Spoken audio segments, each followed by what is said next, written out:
The Council's betrayal ignited the fire. Now Earth's fleet sweeps through the cosmos. The conference room floated in the darkness of space, a massive wheel of metal and glass that had witnessed 1,000 diplomatic meetings. Inside, Admiral Marcus Chen stood at attention, his uniform crisp despite 3 months of combat in the Outer Rim. Behind him, holographic displays showed the cost of victory. 23 ships destroyed, 3,000 human lives lost. Another rebellion crushed for the Galactic Council. Ambassador Sarah Okonkwo stepped forward, her dark skin gleaming under the soft lights. In her hands, she carried a data tablet that represented 47 years of human service to the Council. Every battle fought, every life sacrificed, every promise kept. Honored counselors, she began, her voice steady. Humanity formally requests a seat on this council. We have earned it with our blood and dedication. The council chamber was arranged in a circle, with representatives from 12 species sitting in elevated pods. At the center sat Counselor Zathar, an avian creature with silver feathers and sharp, intelligent eyes. His species had founded the council 10,000 years ago. Zathar tilted his head, a gesture that might have been consideration or dismissal. Your petition is acknowledged, Ambassador. We will deliberate and provide our answer within 3 cycles. Chen watched as Okonkwo bowed respectfully and backed away. Something felt wrong. The other counselors would not meet her eyes. Mordaak, the insectoid military strategist, clicked his mandibles in what Chen had learned was satisfaction. That worried him most of all. The humans left the chamber and returned to their ship. Chen's second-in-command, Captain Elena Vasquez, was waiting in the docking bay. Her face told him she had news. Sir, we need to talk privately. They moved to Chen's quarters. Vasquez activated a privacy field that would block any listening devices. From her jacket, she pulled out a small data chip. This came from Kelvin, she said quietly. Kelvin was a trader from the Verdant species, one of the few aliens who had shown genuine friendship to humans. He risked everything to get this to us. Chen inserted the chip into his personal console. What he saw made his blood turn cold. The video showed the council in private session just hours ago. The audio was clear. The humans are becoming too powerful, Mordaak's voice buzzed. Their population grows too fast. They spread to too many worlds. They innovate too quickly. They are also too emotional, added another counselor, a crystalline being whose species Chen could not identify. They form attachments. They seek justice where efficiency should rule. They are unpredictable. Zathar spoke last. The vote is unanimous then. We deny their petition. But that is not enough. Humanity must be contained before they threaten galactic order. What do you propose? Mordaak asked. A sterilization fleet. 300 warships. We destroy their outer colonies first, then blockade their home system. We reduce their population to pre-spaceflight levels. In time, they will forget the stars and remain on their birth world, where they cannot disrupt the natural order. The other counselors agreed. The vote was quick, unanimous. The fleet would launch in 14 days. Chen felt his hands shaking. Vasquez looked like she might be sick. There's more, she said, forwarding the video. Kelvin included the fleet composition and staging area. It's all real, Marcus. They're going to kill billions of us. Chen stared at the star map showing council ships gathering at a hidden military station, 300 warships. Enough firepower to glass every human colony and turn Earth cities into ruins. We trusted them, Vasquez whispered. We bled for them. We died for them. Chen's mind raced through possibilities. Could they warn Earth? Yes, but then what? The Council controlled all the major jump gates. They could cut off human space within days. Even if Earth mobilized, they only had 600 ships scattered across 100 systems. Against 300 Council dreadnoughts purpose-built for this mission, the odds were terrible. Unless the Council did not know everything about human capabilities. Unless humanity had been smarter than the Council gave them credit for. Chen activated his command console and sent encrypted messages to 5 people. Within an hour, they gathered in his conference room, Vasquez, Okonkwo, and 3 other fleet commanders who had just returned from various council missions. Show them, Chen said to Vasquez. They watched the video in silence. Ambassador Okonkwo's face remained calm, but her eyes blazed with fury. Commander Zhang, the oldest of the fleet officers, actually smiled, which surprised everyone. Finally, Zhang said, I have been waiting for this day since I joined the Navy. Explain, Chen ordered. Zhang leaned forward. Did any of you ever wonder why Earth kept building ships even when the Council said we had enough? Why Mars has those massive underground facilities that supposedly mine ice? Why the Moon's defensive platforms are 3 times more powerful than necessary? Chen had wondered, actually. He had assumed it was human paranoia, the old instinct that said you could never be too prepared. We knew this might happen, Zhang continued. Not specifically this, but something like it. When we made first contact 60 years ago, some people worried the aliens might not have our best interests at heart, so we prepared. The Shadow Network, they call it. Secret shipyards, hidden weapon developments, backup plans for everything. How many ships do we really have? Vasquez asked. 1,200, Zhang said. The Council knows about 600. The rest are in hidden bases, registered as mining vessels or disguised as civilian transports. And they are not the old models the Council has seen. These are next-generation vessels with technologies the Council banned 20 years ago. Okonkwo spoke for the first time since watching the video. Artificial intelligence battle networks? Among other things, Zhang confirmed. Quantum drives that do not need Council jump gates.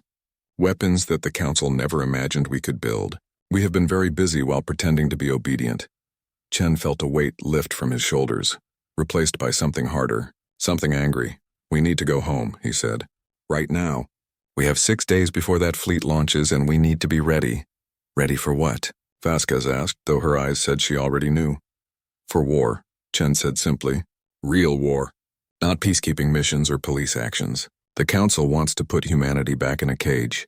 We are going to show them what happens when you betray the people who have been doing your fighting for you. They spent the next hour planning. Messages would be sent through back channels to every human ship in Council space. Recall codes would be activated. The Shadow Network would wake up. Earth would mobilize, and the Council would have no idea until it was too late. As the meeting ended, Okonkwo touched Chen's arm.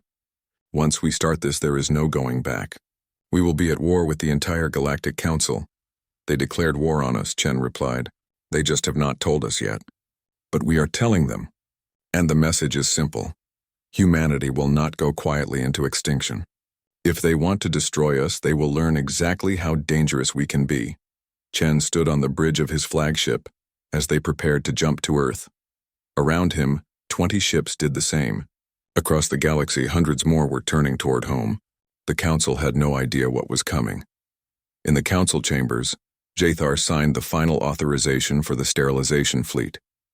He felt no guilt. It was necessary. Humanity was too dangerous to be left unchecked. In his long life, he had seen many species rise and fall. Humans would be just another footnote in galactic history. He was wrong. Chen's fleet dropped out of faster-than-light travel at the edge of the Sol system. Earth hung in the distance, blue and beautiful. Mars glowed red nearby. The Moon's surface was dotted with cities and installations. All ships, Chen said into the fleet-wide channel. Battle stations. This is not a drill. This is not a peacekeeping mission. This is survival.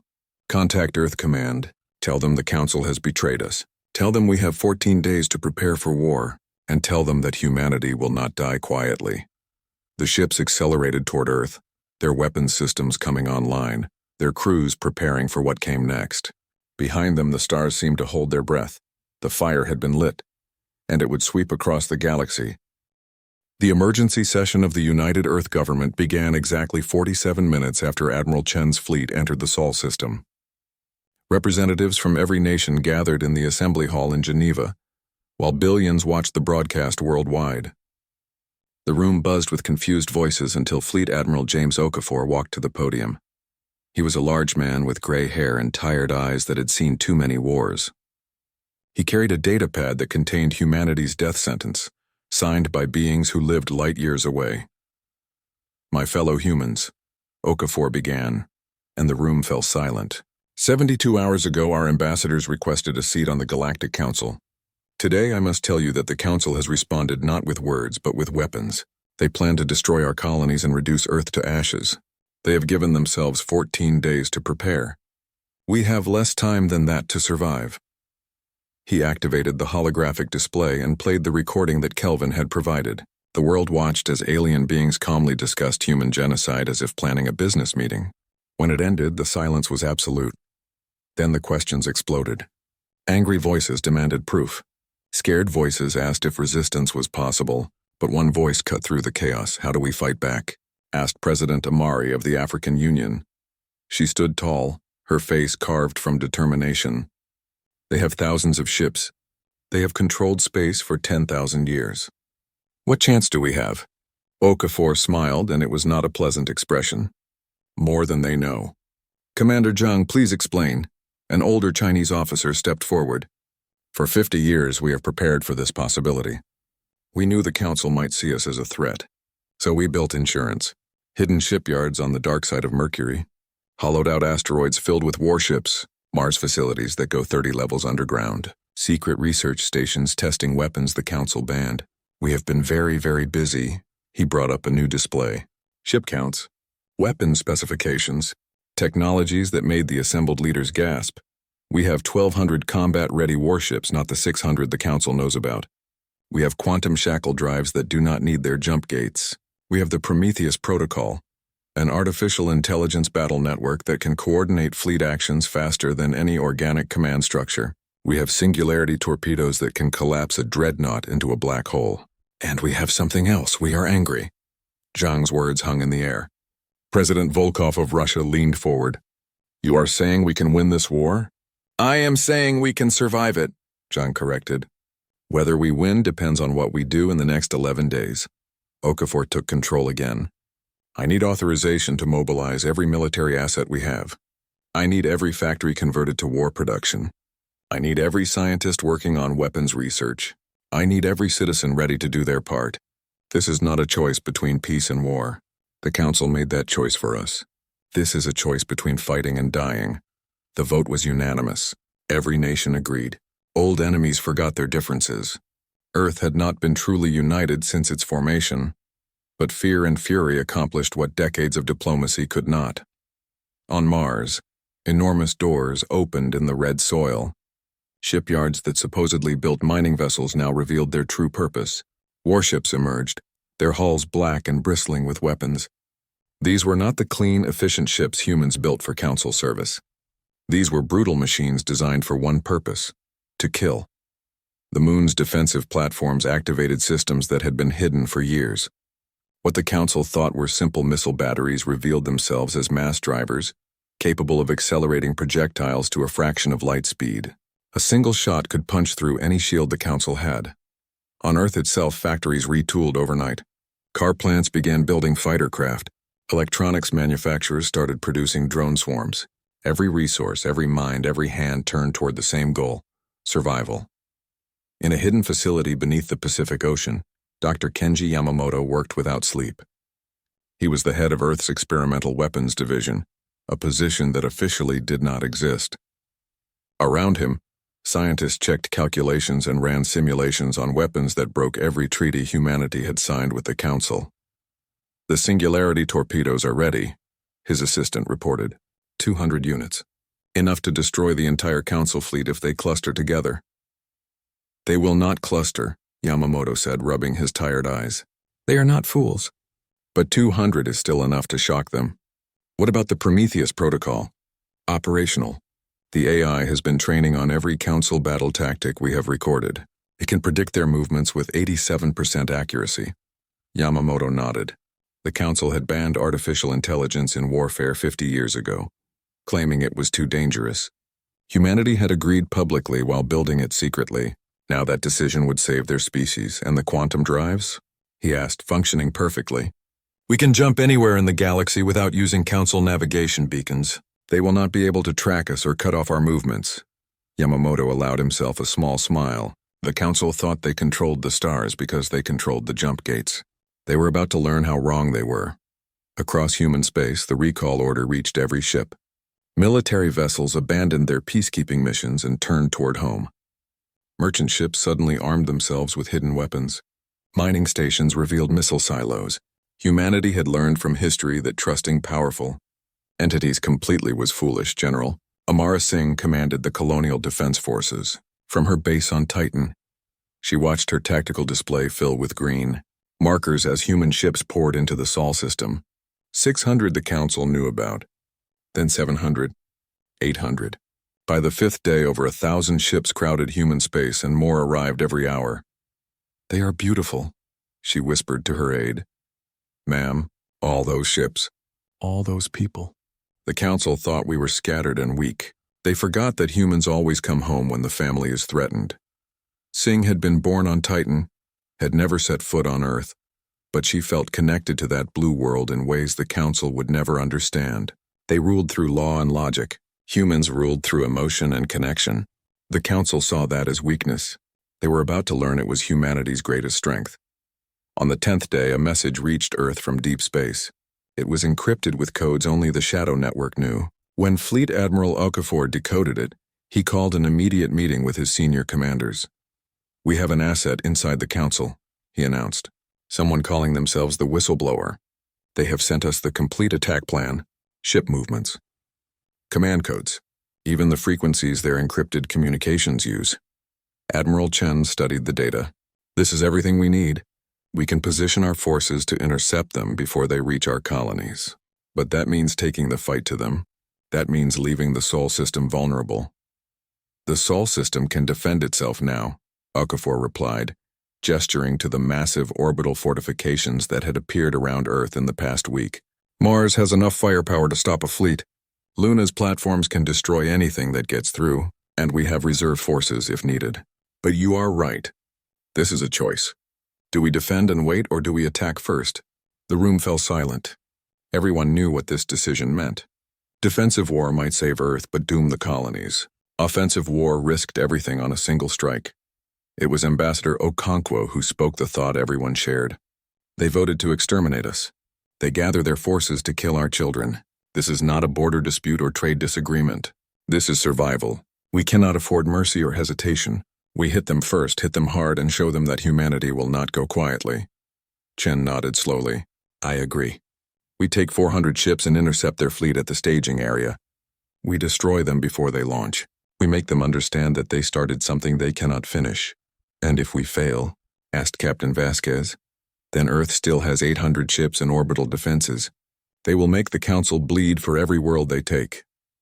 Okafor stood and addressed his commanders. "Prepare the fleet. We launch in 20 hours. The Council thinks they have 14 days. We are giving them 6. They wanted to teach us a lesson about our place in the galaxy. Instead, they are about to learn what happens when you betray the people who have been keeping the peace." The commanders left to prepare their ships. Chen stood alone in the tactical room looking at the star map. Somewhere out there, 300 Council ships waited in a hidden station, confident in their power and righteousness. They had no idea what was coming. On Earth, families said goodbye to soldiers who might not return. Children asked questions parents could not answer. Cities went dark as power diverted to military installations. The whole planet held its breath. In orbit, 1,200 warships gathered. The largest human fleet ever assembled. They were not sleek like Council vessels. They were blocky and ugly, built for function over form. But their weapons were ready, their crews determined, and their mission clear. Humanity had been loyal servants for 47 years. That time was over. Now they would be something the Council had never faced, an enemy that fought not for territory or resources, but for the right to. Kepler Station floated in the darkness between stars, a massive military installation that officially did not exist. Council Admiral Tamura stood in the command center, watching his fleet assemble. 300 warships representing 12 species gathered in perfect formation. It was beautiful. It was powerful. And in 8 days it would erase humanity from the stars. Tamura was of the Selka species, aquatic beings who lived in environmental suits filled with water. Through his transparent helmet, his gill slits fluttered with satisfaction. The mission was distasteful but necessary. Humans bred too fast, innovated too quickly, and worst of all, they felt too deeply. Such emotional chaos could not be allowed to spread through an orderly galaxy. "Status report," he bubbled into his communicator. "All ships operational, Admiral. Weapons at full capacity. Jump calculations complete. We can depart in 8 days as scheduled." Tamura nodded, the water in his helmet sloshing slightly. Everything was proceeding perfectly. Intelligence suggested the humans had no idea what was coming. Their fleet was scattered across Council space on various missions. Even if they received warning, they could not possibly assemble enough forces in time. The Admiral was wrong about that. 6 days before the Council's planned launch, sensors detected something impossible. Space twisted and ships began appearing. Human ships. "Lots of them, Admiral," his sensor officer shouted. "Multiple contacts. 96 vessels, no, wait. 143 contacts still appearing." Tamora stared at the tactical display in disbelief. Human warships dropped out of quantum space directly at the edge of Kepler Station's defense perimeter. But that was impossible. Quantum jumps required Council navigation beacons. Humans did not have independent faster-than-light capability. The Council had made sure of that. How did they get here? Tamora demanded. "Unknown, sir. Their drive signatures are unlike anything in our database. And, sir, they are still coming. We now count 200 vessels. 250. 300. Admiral, they have 400 ships, and they are not slowing down." 400 ships appeared where intelligence said none should be. 400 ships that had crossed the galaxy without using Council jump gates. 400 ships that were now accelerating directly toward his fleet with weapons hot. "Battle stations," Tamora ordered. "All ships prepare for combat. Launch fighters. Activate defense grid. Send distress signal to Council command." But even as he gave orders, Tamora knew something was terribly wrong. The humans should have sent diplomats. They should have requested talks. They should have tried to negotiate. Instead, they came in silence with guns ready. On the bridge of the ESS Prometheus, Admiral Chen watched Kepler Station grow larger on the display. Beside him, Captain Vasquez monitored the tactical network. "All ships report ready, sir. The Prometheus protocol is online. Every ship in the fleet is linked. We are operating as one entity," Chen nodded. The artificial intelligence that ran the Prometheus protocol was coordinating 400 ships as if they were one organism. Every movement, every shot, every maneuver calculated in microseconds. It was the edge humanity needed. "Council fleet is powering weapons," Vasquez reported. "They are launching fighters. Estimate 2,000 small craft incoming. Activate the swarm," Chen ordered. From the human ships, thousands of objects launched. The Council fleet assumed they were missiles and prepared point defenses. They were wrong. These were drones, each one controlled by the Prometheus protocol, each one carrying enough explosive to cripple a fighter. And there were not 2,000 of them. There were 10,000. The swarm hit the Council fighters like a hammer. Drones moved with inhuman precision, dodging and weaving in patterns that made organic pilots dizzy. Within 90 seconds, half the Council fighters were destroyed. The rest retreated in disorder. "First blood," Vasquez said quietly. But the real battle was just beginning. Tamora's 300 warships were moving now. Massive dreadnoughts designed to intimidate and destroy. Their shields could absorb incredible punishment. Their weapons could glass planets. For 10,000 years, such vessels had been unbeatable. Today, that would change. "All ships," Chen broadcast on the fleet channel. "Execute attack pattern Alpha. Remember your training. Remember why we fight. Show them what humanity can do. Fire." The human fleet split into 6 groups, each moving in different directions. The Council fleet tried to maintain formation, but the humans were faster, more agile. They did not fight like the orderly species the Council was used to. They fought like wolves hunting prey. The first Singularity torpedo launched from the ESS Defiant. It looked like a normal missile until it reached the Council's front line. Then space itself began to scream. A micro-black hole formed, lasting only seconds, but that was enough. The gravity well crushed 3 Council dreadnoughts into dense spheres of metal before the Singularity evaporated. Tamora watched in horror as 3 of his ships simply ceased to exist. What was that? What weapon is that? No one could answer him. The Council had never seen anything like it. More Singularity torpedoes followed. The Council's shields, designed to stop energy weapons and conventional missiles, did nothing against warped space-time. Ships died in seconds, compressed into balls of wreckage. But the Council fleet was not helpless. Tamora rallied his forces. The great dreadnoughts turned their massive cannons on the human ships. When they fired, beams of pure energy lanced through space. 2 human destroyers exploded. A cruiser lost half its hull. Another burst into flame. "All ships, evasive maneuvers," Chen ordered. "Do not let them target you. Keep moving." The battle became chaos. Human ships darted between the larger Council vessels, firing at close range and speeding away before return fire could hit. The Prometheus protocol calculated angles and trajectories faster than any organic mind. Human ships moved in perfect coordination, while the Council fleet, struggled with communication delays between species that spoke different languages and used different tactics. Lieutenant Jacob Torres piloted his fighter through the crossfire. He was 23 years old and had lied about his age to join the Navy. Now he flew toward the Council flagship, the massive vessel where Admiral Tamora commanded. "Torres, what are you doing?" his wing commander shouted over the radio. "Get back in formation." "Negative," Torres replied. His fighter had taken damage. Systems were failing. He would not make it back to the carrier. "I can take out their flagship." "I can end this." "Torres, no. That is a suicide run, I know. Tell my mom I love her." Torres shut off the radio and pushed his engines to maximum. His fighter screamed toward the Council flagship, dodging defensive fire through skill and luck. Behind him, other human pilots saw what he was doing. They understood, and 12 of them followed, their own ships damaged beyond repair. 13 human fighters hit the Council flagship at the same time. The explosions were small compared to the massive vessel, but they hit critical points. The flagship's shields failed. Its communications went dark. And in the command center, Admiral Tamora felt his ship dying around him. "Evacuate," he ordered. "All crew to escape pods." But there was no time. The ESS Prometheus fired 3 Singularity torpedoes directly at the crippled flagship. The black holes formed, merged, and swallowed the great ship whole. 5,000 crew members died in an instant, compressed beyond recognition. The Council fleet saw their flagship die and their admiral with it. Panic spread. Some ships tried to retreat. Others fought on without coordination. The careful formation fell apart. Chen watched the tactical display and knew the battle was won. All ships pressed the attack, no mercy. They came here to kill our families. Show them the price of that mistake. For 4 more hours, the battle raged. Human ships hunted Council vessels through the debris field. Kepler Station itself fired its defensive weapons, but even the station could not change the outcome. One by one, Council ships exploded or surrendered.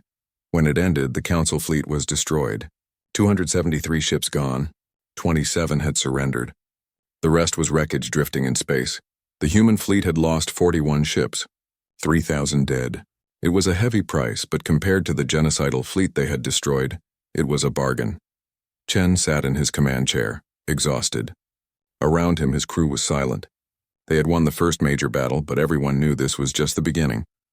"Vasquez, open a channel to Kepler Station. They will surrender or we will destroy them too."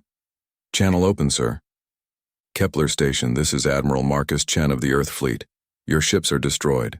Your admiral is dead. Surrender immediately, or we will bombard your station until nothing remains. You have 5 minutes to respond." The response came in 3. The station commander, a young avian officer, appeared on screen. Her feathers were ruffled with fear. "We surrender.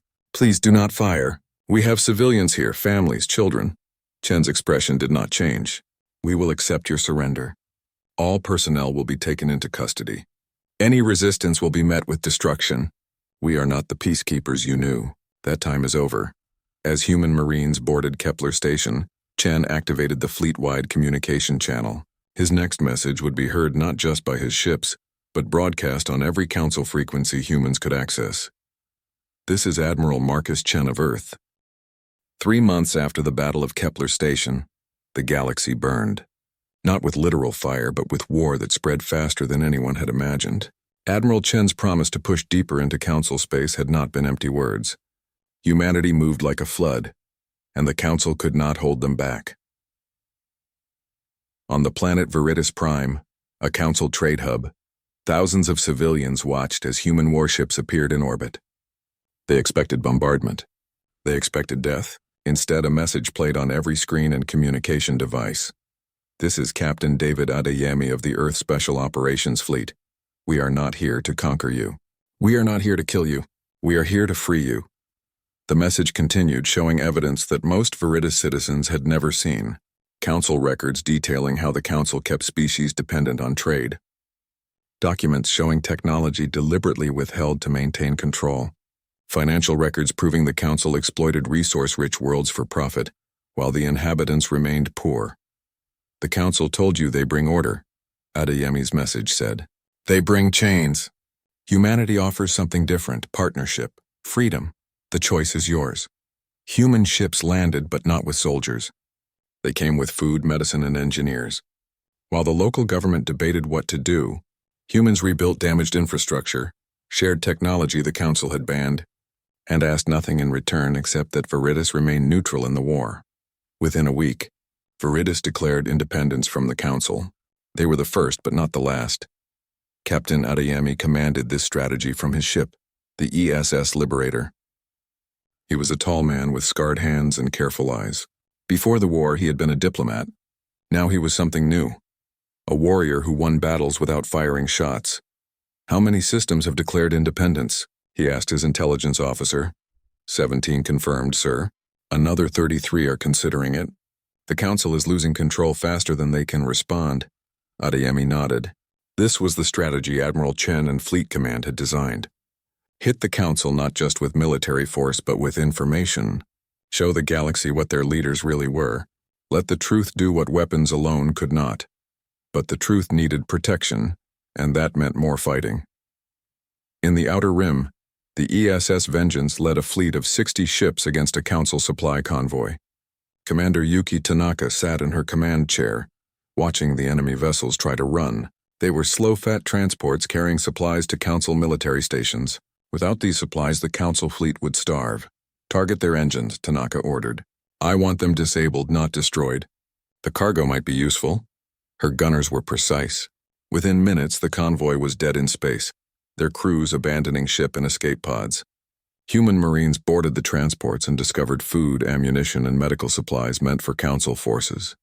Take everything useful, Tanaka ordered. Destroy the rest.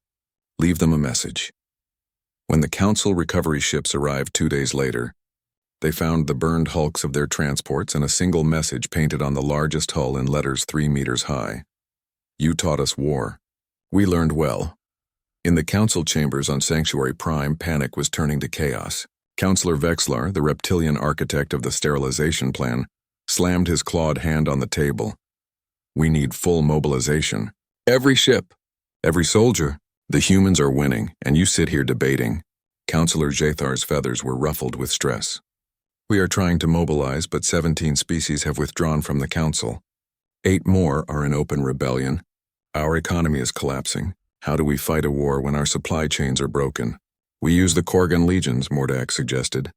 The insectoid military strategist had been quiet since Kepler Station, but now he offered a solution. They are mercenaries, the best warriors in the galaxy. Hire them to destroy the human fleet. At what cost? Asked Counselor Selka Vren, an aquatic being like the late Admiral Tamora. She had been pushing for peace talks, but no one listened to her. The Korgan will demand payment we cannot afford. Then we give them salvage rights, Vexalar said coldly. They can loot human worlds after victory. That should satisfy them. The vote passed. The council contacted the Korgan legions and hired them for a price that would have bankrupted entire planets. Korgan warriors were massive, muscular beings who lived for battle. Their commander, Korgan Prime, accepted the council's offer with enthusiasm. His species had served as council enforcers before, crushing rebellions and enforcing order. Humans would be no different. He was very wrong about that. The Korgan fleet met human forces at the Arcturus Belt, an asteroid field that separated council core worlds from the contested territories. Korgan Prime commanded 500 ships filled with warriors eager to prove themselves against the species everyone was talking about. What they found was a trap. Admiral Chen had been waiting. His fleet of 300 ships was outnumbered, but that did not matter. The asteroid field had been seeded with human mines and automated weapons platforms. When the Korgan fleet entered, the asteroids themselves attacked. What is this? Korgan Prime roared as explosions ripped through his formation. Where is the honor in hiding weapons like cowards? His second-in-command, a younger warrior named Korgan Sev, watched the tactical display. Commander, we are losing ships. The humans are using the asteroids as cover. We cannot target them effectively. Then we go in and drag them out. Korgan Prime ordered. All ships advance. It was exactly what Chen wanted. As the Korgan fleet pushed deeper into the asteroid field, they spread out, trying to chase human ships that appeared and disappeared among the rocks. The tight formation that made Korgan tactics effective fell apart. Now, Chen ordered, execute. From the far side of the asteroid field, 400 more human ships appeared. The rest of Chen's fleet, hidden and waiting. The Korgan were caught between two forces with no room to maneuver. The battle was brutal. Korgan warriors fought well, their ships tough and their crews skilled. But the humans fought smarter. They used the terrain. They coordinated perfectly through the Prometheus protocol. And they showed no mercy. Korgan Prime's flagship was burning. Half his fleet was destroyed. His warriors, who had never retreated from any battle, were dying. And for the first time in his long career, the commander felt something he had not experienced before. Doubt. "Commander," Korgan Sev said quietly, "the Council hired us to fight humans. They did not tell us humans fight like demons. They did not tell us humans have weapons that bend space. They did not tell us humans would be this prepared. The Council lied to us." Korgan Prime watched another of his ships explode. His warriors were brave, but bravery did not stop singularity torpedoes. Honor did not protect against drone swarms. The Council had sent them to die fighting an enemy they did not understand. "Open a channel to the human fleet," Korgan Prime ordered. "Commander?" "Do it, the channel opened." Admiral Chen's face appeared on the screen, and Korgan Prime saw something in those human eyes that earned his respect. A warrior who knew war's true cost. "I am Korgan Prime, commander of the legions. I wish to speak about terms." "Terms of surrender?" Chen asked. "Terms of employment," Korgan Prime replied, and his subordinates gasped. "The Council hired us to fight you. They lied about your strength. They lied about your capabilities. They sent us to die. The Korgan do not tolerate lies from employers. We wish to break contract with the Council and offer our services to humanity." Chen studied the alien warrior. This was unexpected but possibly useful. "Why should we trust you? You just tried to kill us because we were hired to do so. It was business, not personal. But the Council did not pay us to die in a trap. And because I have watched your tactics, you fight smart. You fight hard. You protect your people. These are qualities Korgan respect. The Council fights through others while sitting safe in their chambers. We prefer to fight alongside warriors, not cowards."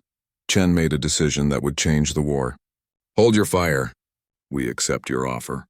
But know this, if you betray us, we will destroy every Korgan ship in the galaxy. We do not forgive betrayal." Korgan Prime bared his teeth in what humans would learn was a Korgan smile. "Agreed, we do not betray contracts. And this contract with you is much more interesting than the one with the Council." The Korgan legions joined humanity. 500 warships crewed by the galaxy's fiercest warriors now fought for Earth. When news reached the Council, Vexlar destroyed his office in rage. They had paid a fortune to hire the Korgan, and the mercenaries had switched sides. But worse news came from the core worlds. Counselor Selka Vren stood before the Council with evidence she could no longer ignore. "The Selka homeworld is starving," she announced. "Human interdiction of our trade routes has left us without food imports. Our people are dying, and this morning I received this." She played a message. It showed Admiral Chen's face, but his expression was not cruel or triumphant. It was sad. "Counselor Vren," Chen's recorded message said, "we did not want to starve your people. We are not monsters. But we needed you to understand that the Council's system is broken. Your world depends on trade because the Council never let you develop self-sufficient farming. They kept you dependent to control you. We are sending food shipments to Selka Prime." The human armada arrived at the edge of the sanctuary system like an approaching storm. 2,000 warships, human and allied, dropped out of quantum space in perfect formation. At their center was the ESS Prometheus, Admiral Chen's flagship. Beside it flew the ESS Unity, carrying Fleet Admiral Okafor. Behind them came Korgan battlecruisers, Viridis defense platforms mounted on mobile carriers, and ships from 17 species that had thrown off Council control. On the bridge of the Prometheus, Chen studied the tactical display. Sanctuary Prime hung in space ahead, a beautiful world of silver cities and emerald oceans. Around it orbited defense stations, shipyards, and the Council's last major fleet, 800 warships representing the 12 founding species. "They are broadcasting surrender terms," Captain Vasquez reported. Chen raised an eyebrow. "Already? We have not even fired." "They saw what we brought, sir. They know they cannot win." Okafor's face appeared on the communication screen. The old admiral looked tired but satisfied. "Marcus, they are offering unconditional surrender. The Council will dissolve. They will face justice for the sterilization order. They are asking for mercy. What do you think?" Chen asked.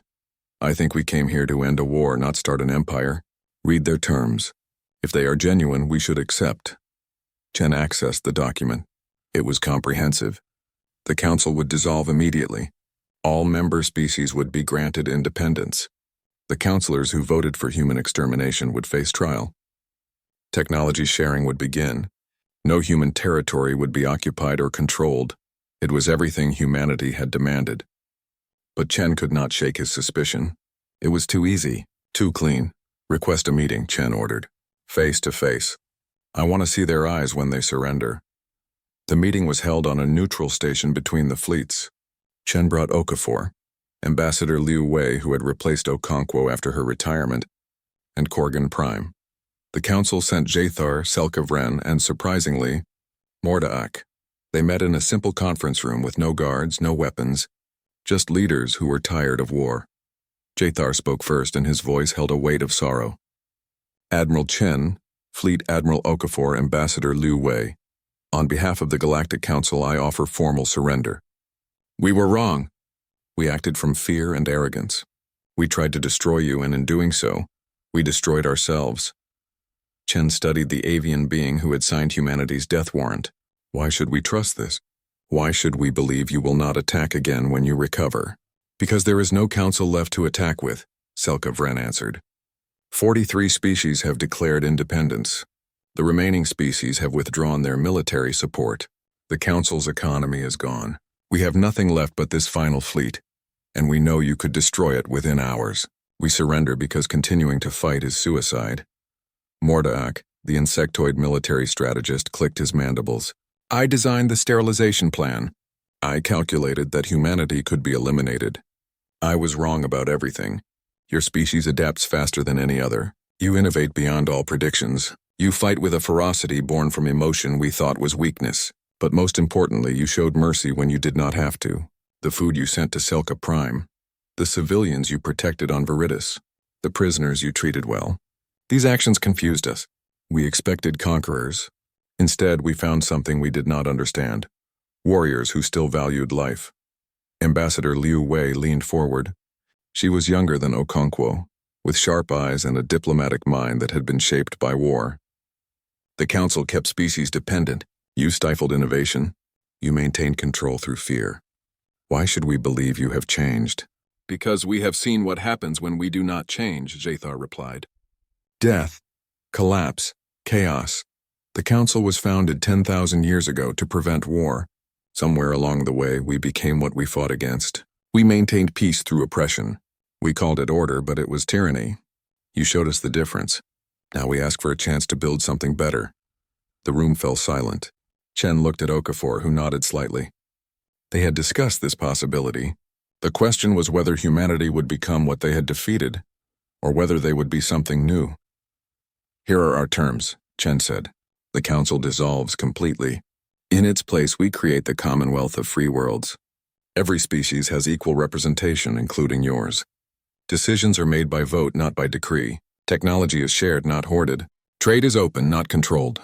And humanity will provide security oversight for 50 years, after which the Commonwealth will be fully independent.